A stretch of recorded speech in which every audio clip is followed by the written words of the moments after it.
Oh, what's going on, guys? Finishing up about 50 minutes cardio. Second to last day of this deload week. No rest for the wicked. So, finish this up Saturday. Get on with the day. Enjoy the rest of the video. What's going on, dudes and dudettes? Back with another video, and as the intro suggested, we are talking about cardio, but also touch on sort of where I am so far, 4 weeks into prep, and talk about deload weeks. But first and foremost, let's talk about cardio. It's a big deal. Everybody knows about it. There are hundreds of different forms of it. You can walk, you can run, you can jog, you can crawl, you can deal battle ropes in the gym, you can do burpees. Everybody hates burpees. If you don't know what a burpee is, look it up, watch a video of it, you'll immediately hate it. But what am I doing? What is the goal of cardio? That's what I want to touch on in this video today. I'm going to try and keep it short and sweet, just like everybody wishes cardio went. The benefits. Obviously, there's a benefit in the weight loss aspect with cardio. You also have the cardiovascular health, hence the name. I don't mean to be condescending, but I feel like a lot of people know the basics of this, why we do cardio. I do it year round, so you don't just have the weight loss. Obviously, it's a kick in the ass if you need that extra little bit of calorie burning throughout the day, but I do it year round. Off-season cardio looks very different than prep cardio, but I highly recommend find something that either you enjoy or at a minimum don't absolutely despise, because if it's not at least something that is somewhat enjoyable, you're going to avoid it. You're going to put it off. I highly recommend doing it at the beginning of your workout, even if it's 10 to 15 minute warm up. Something, get the heart rate going. Don't wait till the end. If you want to do something high intensity, some interval training, maybe set that for its own separate day. But from just a general health and wellness perspective, supplementing cardio in, do it at the beginning of your workout. Your workouts are not going to suffer unless you are going balls to the wall cardio. But again, if you're doing that, maybe make that its own separate session. Don't have to be running 50Ks through the hills of Altoona. I use that example because I just had a buddy do that. Super proud of him. He's gotten into running. I love him for it. He's found that thing that he enjoys, and he's progressing at it. He's doing fantastic. But that's not for everybody. Find something that you enjoy. Cardio is a little bit of extra. It's a little bit that helps, like I said, burn a couple hundred extra calories throughout the day.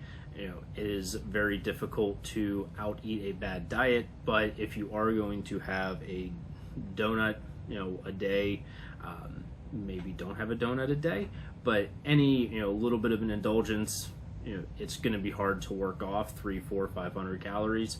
Just watch the video from Dr. Mike Israetel where he is comparing diet and cardio and which is easier. He says, look, you could have a 300 calorie donut and then have to do an extra cardio session to burn 300 calories. You know how time consuming that is if you are really trying to burn that as efficiently and as quickly as possible. Or you could just not eat the donut. So diet, abs are made in the kitchen. We covered that in a previous video, but cardio is nice to supplement those things. On top of cardio, you have NEAT. I'm not going to talk about that though. I'm going to kick it back to younger James to give you guys a rundown on what NEAT is. What's going on, guys? Younger James here. And I know what you're thinking. Younger James looks the exact same as present day James. It's an illusion. It's a trick of the eye. I'm actually 20 years younger than present day James. Past is a scary place, guys. But anyway, so cardio doesn't always have to be Stairmasters and treadmills and running and HIIT and all this nonsense. There's something called non-exercise activity thermogenesis, where you, damn it car, you burn calories throughout the day doing regular stuff. And one of my favorite is walking the boy. He hasn't moved that fast though, so I don't really burn that many calories. And we stop every 5 minutes to pee, but calories burned are calories burned. So don't overthink it, guys. It's pretty straightforward. But also it's a goddamn science experiment. Case in point, we started our walk at like, I don't know, 10:30. No, 10:25. It's been 8 minutes. We've made it 3 houses. Thor. Only 1 speed. Turtle. The rare occurrence that Thor does find a second gear. I call him Theodore Trotsky. This is why. Come on, Thor. Come on. Come on.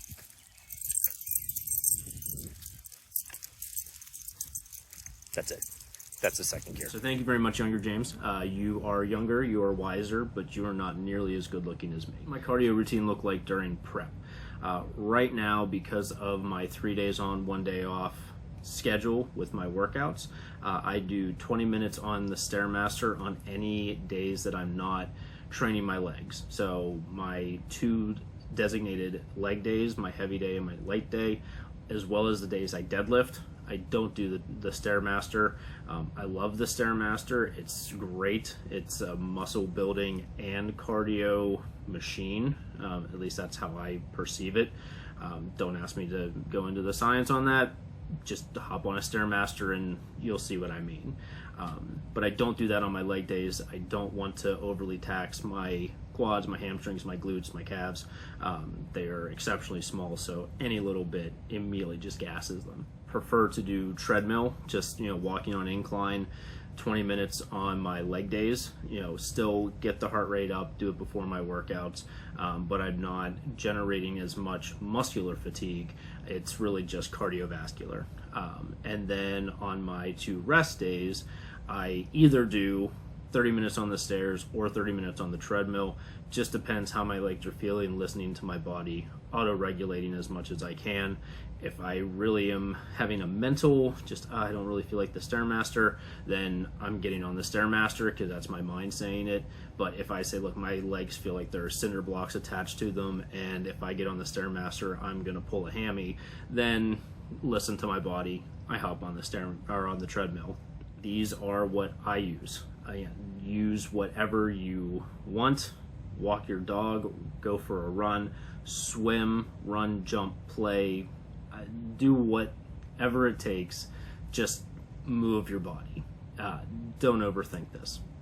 I think my younger self said that. Again, younger and wiser. Last week, I have had more rest days. So on my rest days, I'm actually doing 30, if not 40 minutes on either the Stairmaster or the treadmill, because this specific week has been a deload week from a weightlifting perspective. What is a deload week?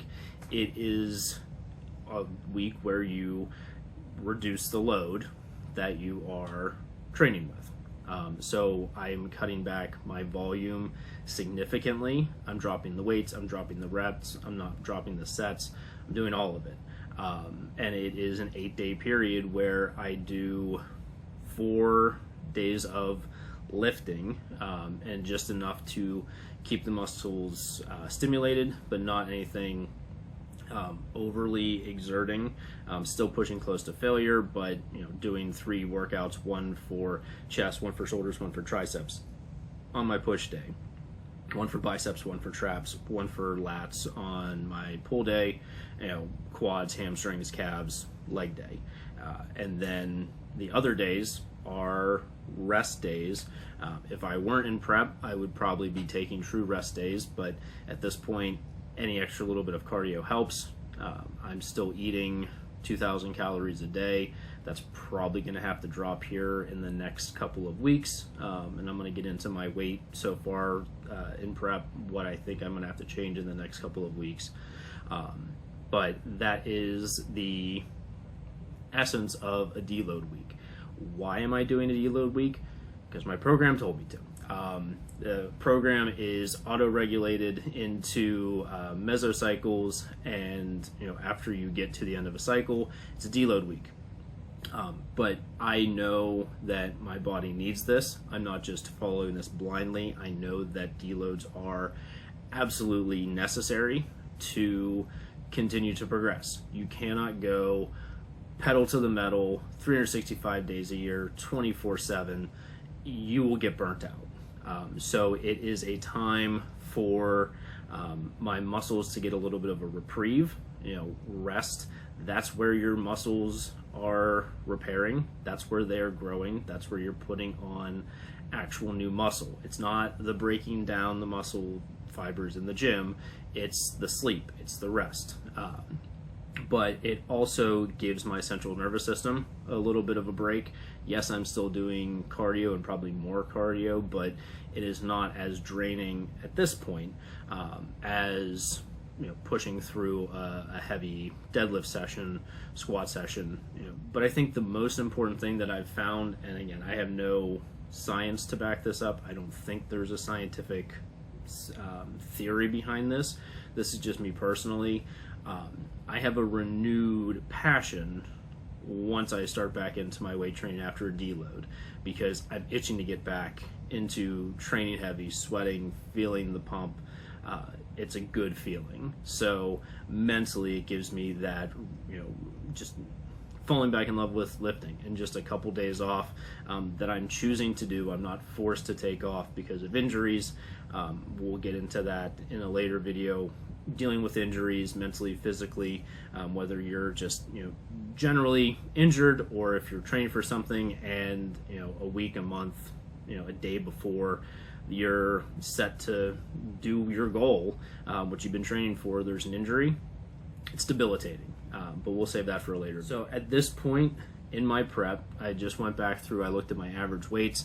I started prep 4 weeks ago, 185.4 pounds. Average. I'm doing weekly averages. So after that first week, that was my average. This past week, my average is 182.7. So over 4 weeks, I'm down 3 pounds. Not bad, but I really want to average about 1.5 pounds a week to hit my target, what I think my target weight needs to be for show day. So we might have to ramp this up a little bit. When I say ramp this up, I actually mean drop my calories. I do not want to be adding more cardio on, at least not at this point. I think that has been my biggest downfall in the past, is going too aggressive right out of the gate with a caloric deficit and thinking I need to be doing 45 minutes on the Stairmaster every single day, or 2-a-days, which I started, I think, 8 weeks out at my last show.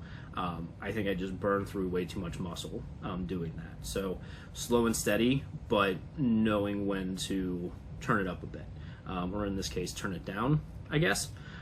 So I'll monitor it over the next week or so. The bright spot is the last 3 days. My weight I've been averaging 181 pounds. So yes, this past week it was 182.7 average, but just the last 3 days I've been 181.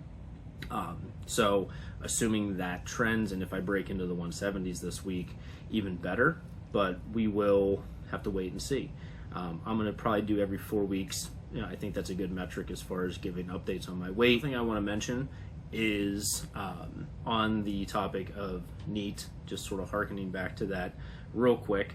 I'm going to end with this little chat again from younger James.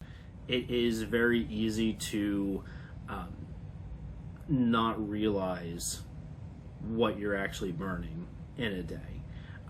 Your body regulates these things. You start eating less, you have less energy, you're not fidgeting as much, you're not tapping your pencil, tapping your foot. These are all non-exercise activity thermogenesis techniques, whether it is conscious or subconscious. So you sort of at a certain point have to go out of your way to make a conscious effort. Step count is a fantastic thing, staying the step count. Everyone's got a smartwatch nowadays. If not, your phone probably has a step counter that it can regulate for you.